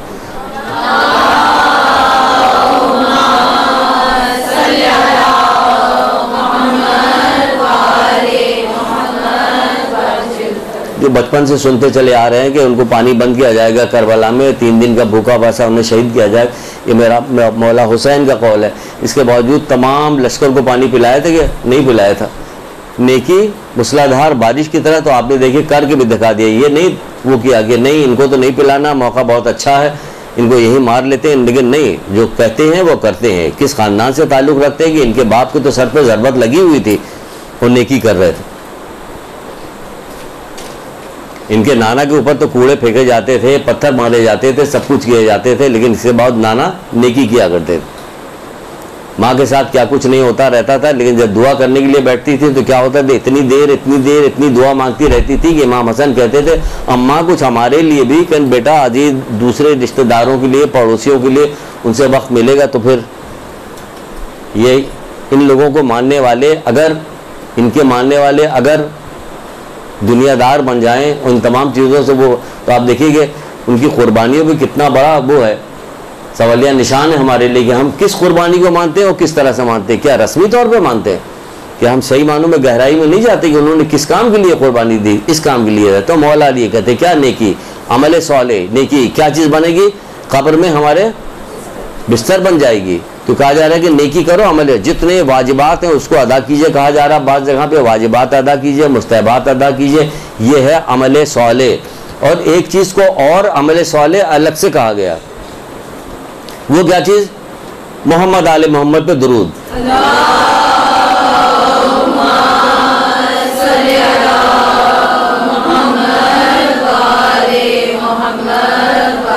ये खुद नेकी है, इसको अलग से जिक्र किया गया कि अमल सौले क्या है कि मोहम्मद आले मोहम्मद पे दुरूद पढ़ना, ये है अमल सौले। हज़रत ईसा एक मुकाम पे कहते हैं, अपने हवारियों से एक बात करते हुए कहते हैं कि ऐसी चीज़ ज़्यादा से ज़्यादा अंजाम दो कि जिसे आग नहीं खाती, ऐसी चीज़ ज़्यादा से ज़्यादा अंजाम दो कि जिसे आग नहीं खाती। तो लोगों ने पूछा कि वो क्या चीज़ है कि जिसे आग नहीं खाती, तो आपने फरमाया नेकी। नेकी एक ऐसी चीज़ है कि जिसे आग नहीं खाती। लेकिन याद रखिए कि नेकी करके जताइएगा मत, क्यों तो आग तो बहुत दूर की बात है, वो यहीं ख़त्म हो जाएगी, वहाँ तक पहुँचेगी नहीं। नेकी करके जताई नहीं जाती बात, एहसान करके जताया नहीं जाता। पुराने ज़माने की कहावतें पता नहीं क्या क्या सिखाई जाती थी उन औरतों के बेचारियों को, वो याद रखती थी, जितना सिखाया था सब याद रखती थी। एक कहावत नहीं है पुराने ज़माने की, नेकी कर दरिया में डाल, ख़त्म। नेकी अल्लाह के मुंह पर किया, हमें क्या बदला लेना, ये बदला क्या देगा, ये तो खुद मोहताज है, तभी तो हमने इसके साथ नेकी की है, इस नेकी का मोहताज था जो हमने इसके साथ की है, तो फिर ये हमें क्या देगा, फिर कौन देगा, वो देगा, वो देता है तो फिर हमेशा बाकी रहता है, और वही देता है, उसी की तरफ हमारी लव होनी चाहिए। वो तो क्या ज़्यादा दुनिया में बात, जैसे कि एक और नेकी कहाँ काम आती, कितनी भी बुराई कीजिएगा, कितना ख़राब काम किया होगा आपने, और अब क़यामत के दिन यहाँ तक कि फंस गई, मोमिन ही फंस गया, कोई बंदा फंस गया वहाँ पे, जंजीरों में जकड़ के फरिश्ते उसे दोज़ख की तरफ ले जा रहे होंगे, कि उसे दिखाई देगा एक बंदा, वो उसको पुकार कर कहेगा कि ए फलां, मैं तुम्हारे साथ दुनिया में नेकी किया करता था। तो वो पूछेगा हाँ फिर क्या हुआ, कि मुझे इस मुसीबत से बचा लो, इस मुसीबत से बचा लो। वो मोमिन फरिश्तों से कहेगा इसे छोड़ दो। दो चीज़ें देखिए, एक नेकी देखिए यहाँ पे, एक अपनी ताकत देखिए, उस पर ताकत देखिए, खुश होइए। अभी कहा जाए आपको वज़ीर आज़म बनाया जाएगा, आपको अभी फला आपको ड्रामे में काम दिलवा दिया जाएगा बेहुदा काम के लिए, तो आप देखिए खुशी से पागल हो जाएंगे, जाके घर पे फ़ोन भी करेंगी, ये भी करेंगी कि हमारे वहाँ पे रिकॉर्डिंग हुई थी, वो टीवी भी दिखाई जाएगी, ये सब शुरू हो जाएगा ना दुनियादारी के लिए। ये दुनिया की चमक धमक, मौला मुश्किल कुशा ने नहीं कहा कि दुनिया के चमक धमक कमज़ोर अक्लों को बिगाड़ देती है। ये दुनिया जो चमक धमक हो रही है ना, ये कमज़ोर अक्लें बिगड़ती जा रहे हैं। ये इन तमाम चीज़ों के यहाँ पे देखिए, ताकत देखिए क्या बताई जा रही है। ये कहा जा रहा है वो मोमिन फरिश्तों से कहेगा इसे छोड़ दो, अल्लाह ताला की तरफ से आवाज़ आएगी फरिश्तों को, मोमिन का कहा मानो,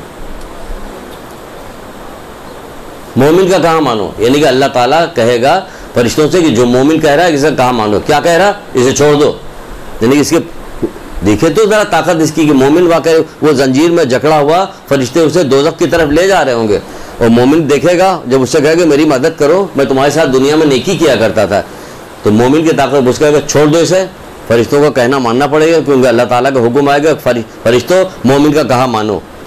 तो कहाँ काम आया वो, किस जगह का, जब वहाँ क़यामत में फंस गया था वो, तो क्या चीज़ काम आई, नेकी काम आई। तो हमें दुनिया में ज़्यादा से ज़्यादा नेकी अंजाम देते रहना चाहिए। जब फिर मौला ही कह रहे हैं, मौला मुश्किल कुशा फरमाते हैं,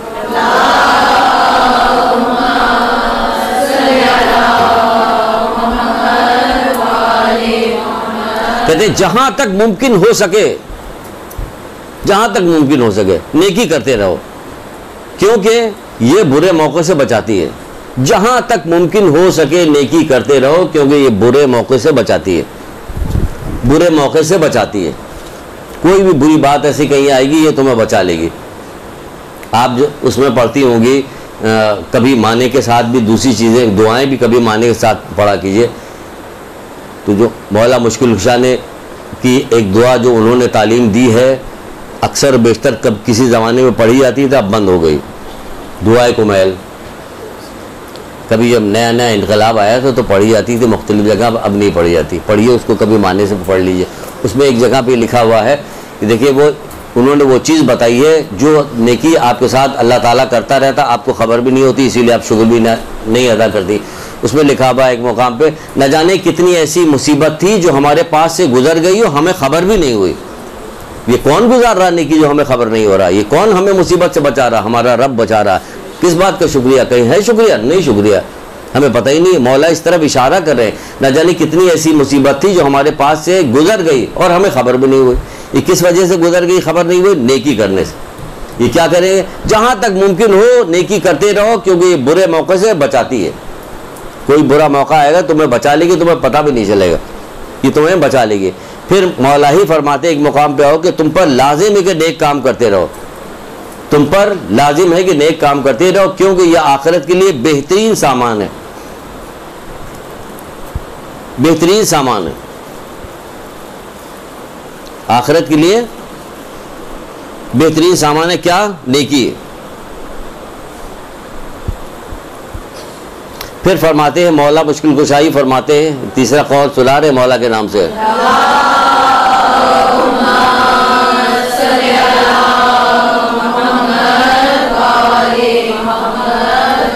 आप फरमाते कि सब लोगों के साथ नेकी करो, क्योंकि अल्लाह के नज़दीक इसकी फजीलत के बराबर कोई चीज़ नहीं।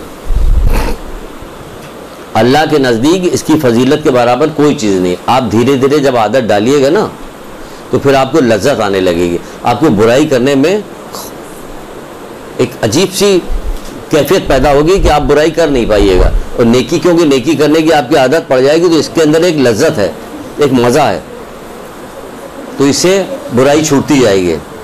सब लोगों के साथ नेकी करो, क्योंकि अल्लाह के नज़दीक इसकी फजीलत के बराबर कोई चीज़ नहीं। फिर चौथी चीज़ क्या है,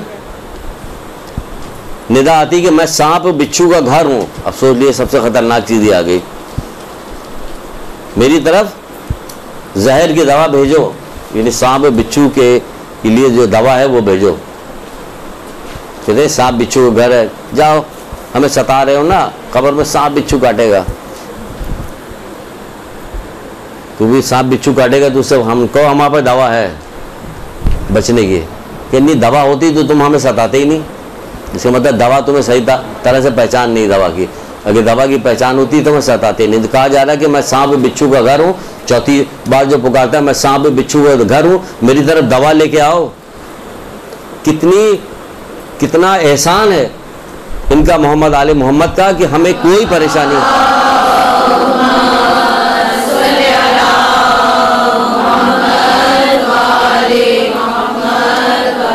कब्र की परेशानी कितनी बड़ी परेशानी है। हर एक चीज़ के लिए हमें पहले से तरीक़ेकार बता रहे हैं कि तुम हमारे मानने वाले हो, हमारी बात पे अमल करो, तुम्हें कोई वहाँ पर भी कोई परेशानी नहीं होगी, कोई परेशानी नहीं होगी, तुम्हें मज़ा ही मज़ा होगा।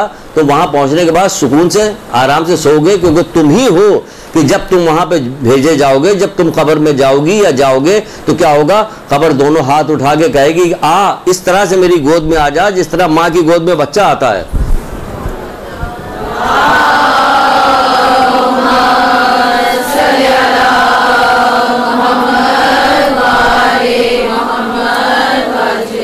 तो चौथी चीज़ है कि मैं सांप बिच्छू का घर हूँ, मेरी तरफ दवा भेजो। सांप बिच्छू की दवा क्या चीज़ है, तौबा। कि सांप बिच्छू की दवा है तौबा। तौबा करने में ताख़ीर न करें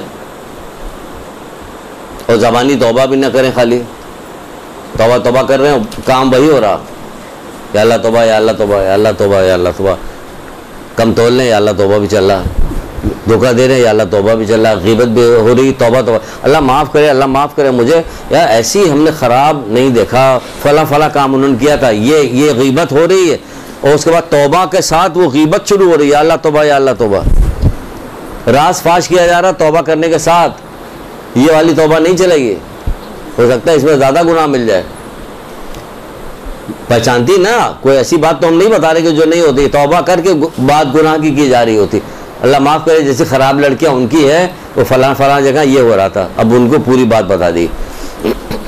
ये वाली तौबा नहीं है। सांप ये जाली दवा वहाँ भेजेगा तो सांप डसता ही रहेगा, वो दवा काम नहीं आएगी। असली दवा भेजे कि वहाँ पे काम आ जाए। क्या चीज़ है? तौबा। बहुत सारे तरीके हैं तौबा के, इससे पहले भी तौबा की आपको बहुत सारी बात बताई थी, कोई किसी क्लास में हमने बताया तौबा के बारे में। आप तौबा करें, आपके तौर तरीके में तब्दीली ना आए तो तौबा नहीं। किस बात की तौबा? ये तो तौबा है ही नहीं।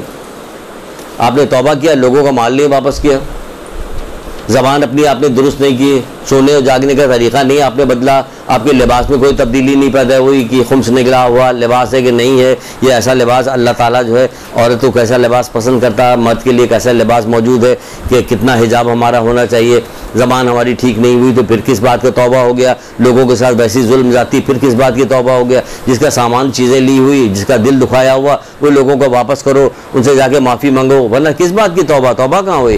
फिर तो ज़मानी तौबा है, ज़मानी तौबा नहीं चलेगी। ला इलाहा इल्लल्लाह, ला इलाहा इल्लल्लाह कितनी दफ़ा भी कहते रहिए, ये फ़ायदा नहीं पहुँचाएगा जब तक कि इसकी शर्त पूरी नहीं कीजिएगा। कितनी भी नमाज़ें पढ़ते रहो, कितनी भी नमाज़ें पढ़ते हो, शैतान कितने दिन नमाज़ पढ़ता रहा, लाखों साल नमाज पढ़ता रहा, क्या फ़ायदा क्या हुआ? वो नमाज पढ़ने की जो शर्त है वो क्या? उसकी यही हुक्म परवरदिगार की वजह से रुकू सुजूद कर झुक रही। अब ये हुक्म परवरदिगार यहीं पे झुक रही, उसके बाद मुसल्ले से हटी तो कहीं झुकने को तैयार नहीं हुई, कहीं अल्लाह की किसी चीज़ को मानने को तैयार नहीं हुई। तो ये कौन सी नमाज पढ़ी है?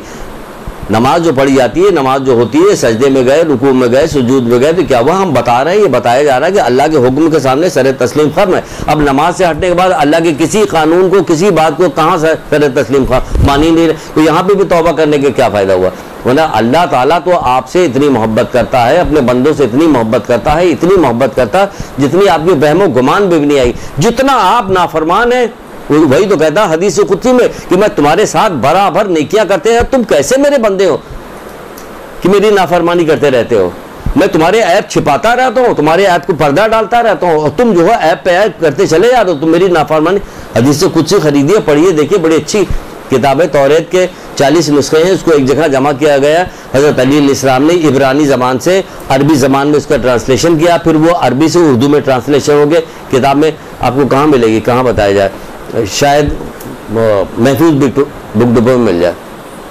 इसके अलावा तो पतली सी किताब है, छोटी सी, देखिए उसमें कह रहे हैं तुम कैसे मेरे बंदे हो तुम, कि हम तो तुम्हारे साथ तुम्हारे ऐप को छुपा रहे हैं, हम तुम्हारे गुनाहों को माफ़ करते हैं, लेकिन तुम इसके बावजूद गुनाह पे गुनाह करते चले जा रहे हो। तो क्या कहा जा रहा है कि क्या चीज़ है? तौबा। तौबा अब मसलन पिछली दफ़ा कई बार बताया जा चुका, आप लोगों को अमल हो रहा कि नहीं हो रहा ये नहीं पता, लेकिन बताया जा चुका। यहाँ हमारा काम है कि हम बताएं और अल्लाह ताला से दुआ भी होती कि आप इस पर अमल करें, अमल करें, अमल करें। कहा जा रहा है कि जिसने जुमे के दिन दुरूद पढ़ा 100 दफ़ा तो क्या होगा? 80 साल के गुनाह माफ़ हो जाते हैं। है परवरदिगार रहमान और रहीम कि आपके 80 साल के गुनाह माफ़ कर रहा है? या एक दफ़ा एक तस्बीह आपने दुरूद की जुमे के दिन पढ़ लिया तो माफ़ किया जाए। फिर एक जगह पे रसूल खुदा सल्लल्लाहु अलैहि वसल्लम फरमाते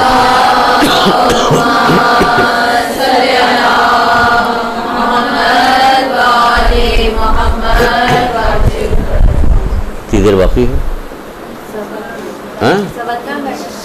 15 मिनट से जल्दी। क्या फरमाते हैं रसूलुल्लाह? क्या फरमाते हैं? जब लोगों का कोई ग्रुप बैठकर अल्लाह ताला का जिक्र करता है तो आसमान से एक मनादी निदा देता है, आवाज़ देता है, कहता है क्या बैठ के जिक्र किया जा रहा? किसका जिक्र होगा? अल्लाह का जिक्र। अल्लाह के जिक्र से बहुत सारे माने निकलते हैं। हदीसें आपस में जिक्र कर रही हैं, कुरान की किसी आयत पर जिक्र हो रहा, बैठ के कोई नेकी की बात की जा रही, इस जिक्र खुदा है, क्योंकि जिक्र खुदा में लगा हुआ है, आखिरत के जिक्र में लगे हुए, न कि लोगों की बातें कर रहे हैं। लोगों की बातों में कई कई घंटे गुजर जाते हैं, इसमें नहीं, अल्लाह का जिक्र कर रहे हैं। तो नदादा कहते खड़े हो जाओ, तुम सब खड़े हो जाओ, तुम्हारे साथ तुम सबके गुनाह जो है नेकियों में बदल दिए गए और तुम्हारी सबकी मग़फ़िरत कर दी गई।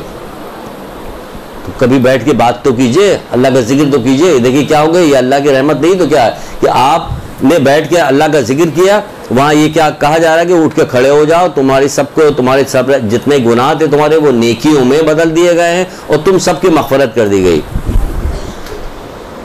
फिर कहा जा रहा है, अल्लाह के रसूल ही फरमाते, एक जगह पे फरमाते कि ज़्यादा से ज़्यादा सजदा किया करो, क्योंकि सजदा गुनाहों को इस तरह से झाड़ देता है जिस तरह हवा दरख्त के पत्तों को झाड़ देती है। टोट मार के सजदा कर रही होती है, जल्दी जल्दी हम देखते हैं बाज़ लोगों को, नौजवानों को इनसे मार मार के पढ़ने को, नमाज़ पढ़ने को कहा जाता है, वो नमाज़ पढ़ने के लिए जाते हैं तो समझते हैं कि कोई सबसे ज़्यादा नौज़ बिल्ला वैसा काम, सस्ता काम किया जा रहा है। वहाँ कहा जा रहा है कि जो सजदा ज़्यादा से ज़्यादा करो, जो सजदा ज़्यादा करता है तो क्या होता है कि गुनाह जीते रहो। जो सजदा जो ज़्यादा करता है तो क्या होता है कि गुनाह उसके इस तरह से झड़ जाते हैं जिस तरह हवा की वजह से दरख्त के पत्ते गिरते हैं, इस तरह से गुनाह झड़ जाते हैं सजदा कर। यहाँ सजदा करने को दिल ही नहीं लगता किसी का, सजदा में जल्दी टोट मार के उठा लिया भी। क्या है उसमें, एक नौजवान को रसूलुल्लाह ने नहीं देखा था इस तरह सजदा कर रहा था, टोट मार गया, कहना अगर इसी तरह से, अगर इसी हालत में मर गया ये तो हमारे दीन पे नहीं मरा है।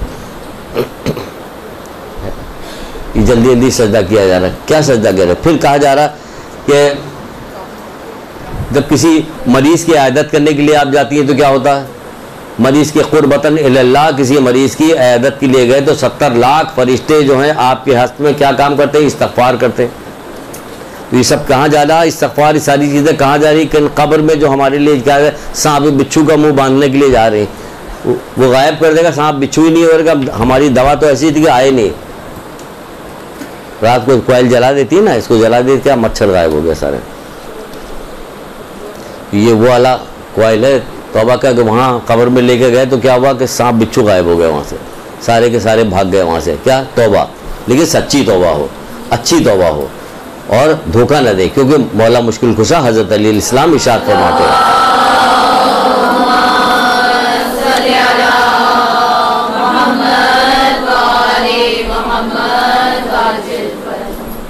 कि मोमिन को कहा गया बड़ा होशियार होता है, समझदार होता है।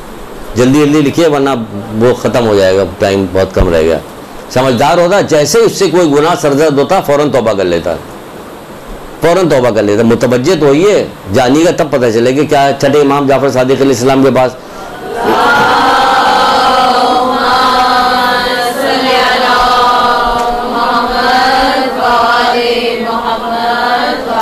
वो एक शिकायत कर रहे जानने वाले, कह रहे हैं कि आपके बाद से आने वाले जो ऐसे भी हैं जो गुनाह पे गुनाह करते रहते हैं और ये कहते रहते हैं कि खुदा रहम करेगा, उम्मीद करते हैं कि खुदा माफ़ कर देगा। उनका जवाब में इमाम ने क्या फरमाया, ऐसे लोग झूठे हैं, क़तअन हमारे चाहने वाले नहीं। देखिए सुन लीजिए, वो तो हमारे यहाँ ये वाली चीज़ मत है, अहम तरीन रवायत है, ये सुन लीजिए। वो आके शिकायत करता है, वो कह रहा कि मौला आपके बाद, सहाबी ने कहा कि मौला आपके बाद चाहने वाले जो गुनाह करते रहते हैं, उसके बाद कहते हैं कि खुदा के रहम व करम पे उम्मीद रखते हैं, खुदा के रहम व करम से उम्मीद रखते हैं। तो मौला ने जवाब दिया, ऐसे शख्स झूठा, कतन हमारा चाहने वाला नहीं है। कहते नहीं, हमारा चाहने वाला नहीं है। जिस आदमी को जिस चीज़ का शौक़ है, तमन्ना होती है, उसके लिए कोशिश करता है, जिससे डरता है उससे भागता है। अगर जन्नत का शौक़ है, आखिरत का शौक़ है, तो उसके लिए कोशिश तो कर नहीं रहा, और जिस चीज़ से डर रहा, जहन्नुम से डर रहा, उससे भाग नहीं रहा, तो ये झूठ बोल रहा। कहते ये हमारा मानने वाला नहीं है, ये झूठा है शख्स। हमारे यही होगा, अल्लाह माफ़ कर दे, अल्लाह माफ़ कर दे, अल्लाह माफ़ करने वाला। तो दुनिया जानती है अल्लाह माफ़ करने वाला, ये जुमला उतर के आ जाता है कि अल्लाह माफ़ करने वाला। हज़रत दादा भी जुमला लेके आते और सारे लोगों को बताते चले जा रहे, सारी किताबें भेजने की ज़रूरत नहीं थी कि अल्लाह माफ़ करने, वो है माफ़ करने वाला, इसमें क्या शक है, नहीं माफ़ करने वाला तो है। लेकिन इसका मतलब ये थोड़ी कि माफ़ करने वाला है तो क्या काम करो कि खूब एक दूसरे का गला काटो, खूब एक दूसरे को नुकसान पहुँचाओ, माफ़ कर देगा, ऐसे थोड़ी माफ़ करेगा। और फिर एक बात और भी है, क्या चीज़ है, जो ये भी मौला मुश्किल कुशा हज़रत अली अलैहिस्सलाम जो है,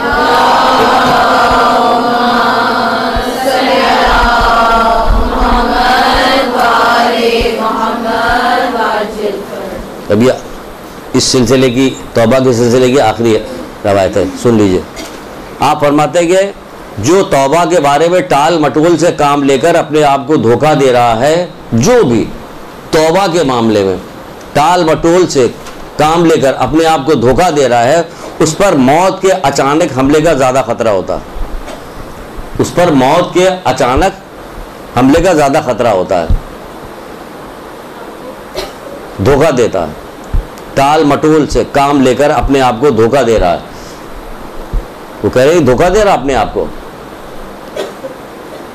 अचानक हार्ट फेल हो गया, अचानक एक्सीडेंट हो गया, मर गया, अचानक फला कोई काम हो गया, तो तुमको तो अचानक ये काम हो रहा, तुम तौबा कब करोगे? टाल मटोल से काम ना लो। मतलब ये कि जैसे ही खुदा न खास्ता अल्लाह ना करे कोई गुनाह जैसे सरजद हो गया, फौरन तौबा कर लो। तभी तो कहा कि रात को सोते वक्त तौबा करो, एक तस्बीह इस्तग़फ़ार की, मौला ही का कौल है कि तौबा की तस्बीह पढ़ के सो, इस्तग़फ़ार करके बड़ी भी तौबा कर रही हैं। इस सब पे कुछ मत जाओ, क्योंकि ज़माने में माशरे में रवाज नहीं, इसलिए तुम नेकी करोगी, रात को नमाज शब पढ़ोगी, 2 रकात पढ़ोगी, तो लोग तुम्हें ताना देंगे, कहेंगे ओ हो नमाज शब, ओ हो तस्वीर लेके बैठ गई। इस सब पे किसी चीज़ पे काम करती रहो, तुम बेपर्दा घूमती, तुमसे कोई कुछ नहीं कहता। तुम बेनमाजी हो जाओगी, ये माशरा वो तुमसे कुछ भी नहीं कहेगा। तुम जबान दराज हो जाओगे, तुम दुनिया जान के खराब काम करो, तुमसे कोई कुछ भी नहीं कहेगा। जैसे नेकी शुरू करोगे, लोग तुमको टोकना शुरू करेंगे। क्यों उनके दिल के ऊपर चोट लगेगी, वो तो नहीं कर रही, ये कर रही। तो इस तकाजे के तहत वो उसको घुमा के बात करें। इसकी परवाह ना करो, तुम्हें पता चल गया कि ये क्या फ़ायदा पहुंचेगा इसका और न करने का क्या नुकसान होगा, तो वो कहोगे टाल मटोल से काम न लो। तौबा आपको टाल मटोल से काम न लो। तो टाल मटोल से काम लेके हमेशा तौबा करने चाहिए। रोज़ाना हम खबरें देखते रहते हैं और देखते रहते हैं कि लोग अचानक मरते रहते हैं। आए धमाका हो गया, 11 आदमी मर गए कोर्ट के अंदर। क्या वो सोच रहे थे कि वो तो सोचा कि मैं अभी जोहर पे तौबा करूंगा, मगरिब पे तौबा करूंगा, मैं अगले साल जाने वाला हूं, मैंने फॉर्म भर दिया, मैं हज पे जाऊंगा, वहां ठीक से तौबा करूंगा। अब करो ठीक से तौबा, तो हो गया ना सारा। ट्रेन में धमाका हो गया, गाड़ी उलट गई, मर गए लोग, तो तौबा हर वक्त होनी चाहिए। रात को सोने से पहले मौला मुश्किल कुशा कहते हैं कि इस्तग़फ़ार की तस्बीह पढ़ डालो। जोहर की नमाज के बाद कहा गया कि जोहर असर के दरमियान इस्तग़फ़ार की एक तस्बीह पढ़ो। मगरिब पर सुबह की तो बड़ी फजीलत बताई गई कि इस्तग़फ़ार पढ़ने की। तो अपनी आदत डालो और घड़ी रख लो, छोटी सी घड़ी अपने सामने रखो और तुम देखोगे कि शैतान तुम्हें बेवकूफ़ बना रहा है कि जल्दी उठो। ज़्यादा वक्त नहीं लगा, बहुत थोड़ा सा वक्त इन सारे कामों में लगा हुआ, लेकिन शैतान तुम्हें उकताएगा। और वहाँ किसी दूसरे काम के लिए जाके बैठे तो उस पर भी तुम नोट करो कि मैं यहाँ खाने की मेज़ पे खाने के दौरान जो बातें हो रही थी, हम यहाँ बैठे थे, अब 10:30 बजे उठे, 9 बजे से अब तक 1.5 घंटा हो गया, हम उकताए नहीं। और जैसे ही नमाज या कोई नेकी का काम होता, शैतान बेवकूफ़ बनाता। फिर 5वीं निदा आती है, 5-10 मिनट रह गए, 5 मिनट, ये तो हम आए भी तो 10 मिनट देर, तो जल्दी से लिखो, इसको लिखो। 5वीं निदा, मैं फ़ख्र फाका का घर हूँ, मेरी तरफ ख़जाना लेके आओ, भेजो ख़जाना मेरी तरफ। फ़ख्र फाका का घर हूँ, ख़जाना भेजो। तो खाने पिएंगे क्या वहाँ पे, इतने दिन रहेंगे? यहाँ तो दादी अम्मा को दांत नहीं था तो वो मुलायम हलवा बनाया जा रहा, नज़र कराने की, वहाँ कहाँ जा रहा है? अभी तुम ही लोग खा जाओगी। पान रखा गया, उसमें पान भी वो पान बहुत खाती थी पान, वो कहा जा रहा कि मैं फ़ख्र फाका का घर हूँ, मेरी तरफ जो है ख़जाना लेके आओ। अब ये ख़जाना क्या है? ये ख़जाना ऐसा है कि जिससे हर चीज़ खरीद लोगे अपनी सहूलत की, हर चीज़ अपनी सहूलत की खरीद ली जाएगी, ये वो ख़जाना है। तो क्या कहा गया? अल्लाह के रसूल वो ख़जाना क्या है? तो आपने फरमाया ला इलाहा इल्लल्लाह।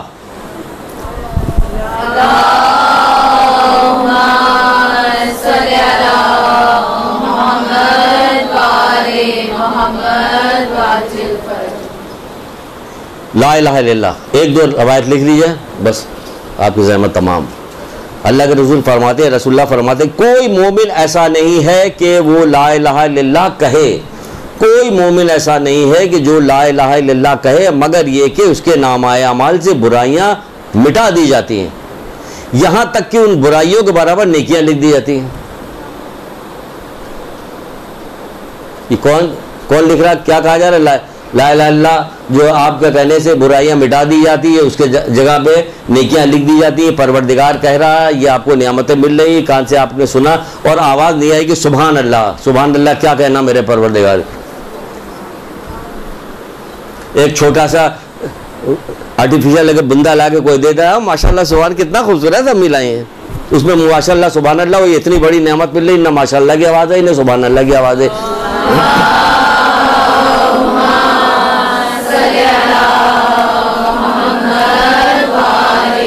ये तरबियत है, तरबियत। ये सुनने के बाद तरबियत है कि हमें क्या कहा जा रहा कि बुराइयां मिटा दी जाएंगी, उसकी जगह पे नेकियां लिख दी जाएंगी। कौन, क्या कहने से? ला इलाहा इल्लल्लाह, गवाही देने से कि सुभान अल्लाह, क्या कहना मेरे रब के, क्या कहना मेरे रब के।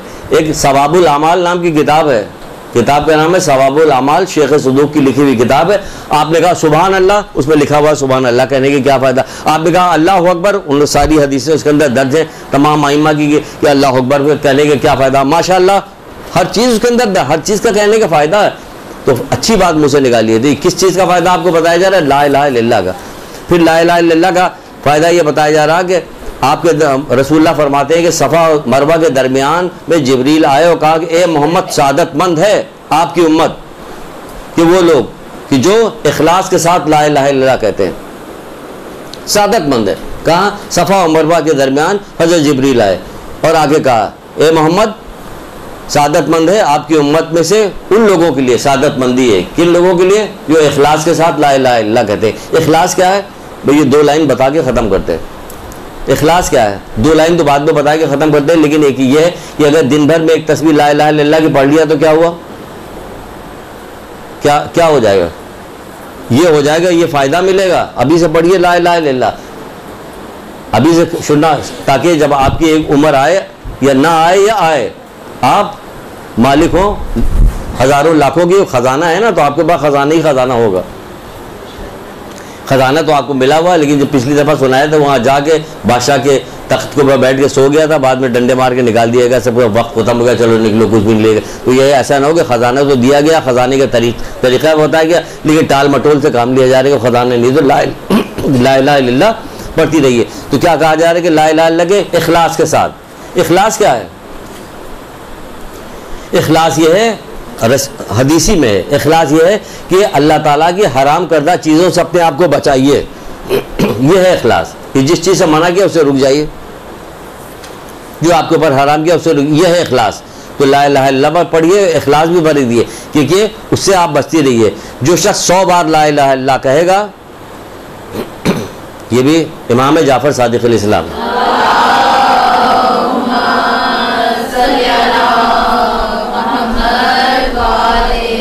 100 बार, यानी एक तस्बीह आपने किसी दिन पढ़ लिया, रोज़ाना आपने तय कर लिया कि मैं एक तस्बीह ला इलाहा इल्लल्लाह की ज़रूर पढ़ूंगी, तमाम तस्बीहात के साथ जो कुछ बताई गई कि इस्तिग़फ़ार बताया गया, दुरूद बताया गया, तो साथ में एक तस्बीह आपने ला इलाहा इल्लल्लाह पढ़ ली।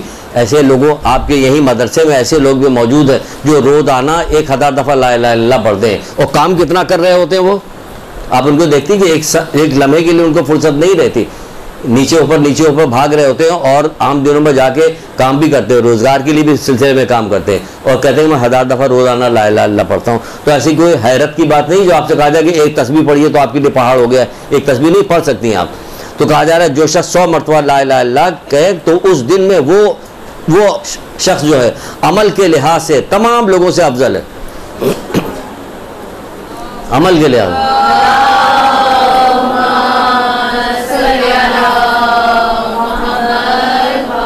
अमल के लिहाज से तमाम लोगों से अफजल है, मगर ये कि कोई इससे ज़्यादा पढ़ ले।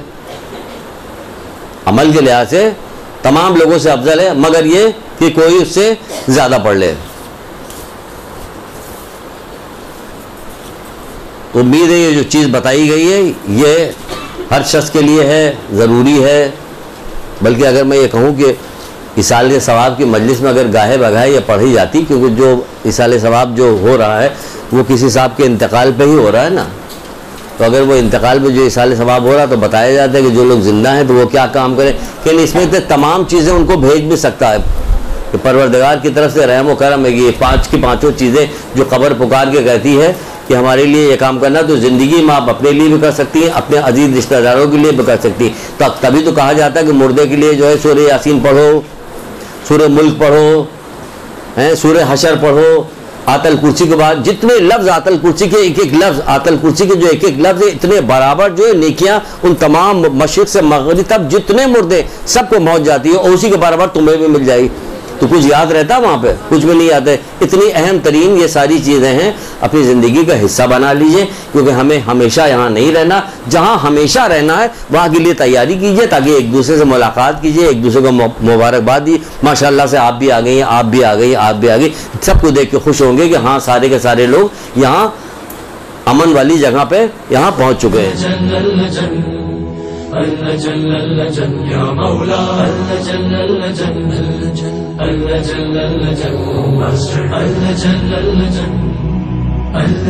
या साहिब समा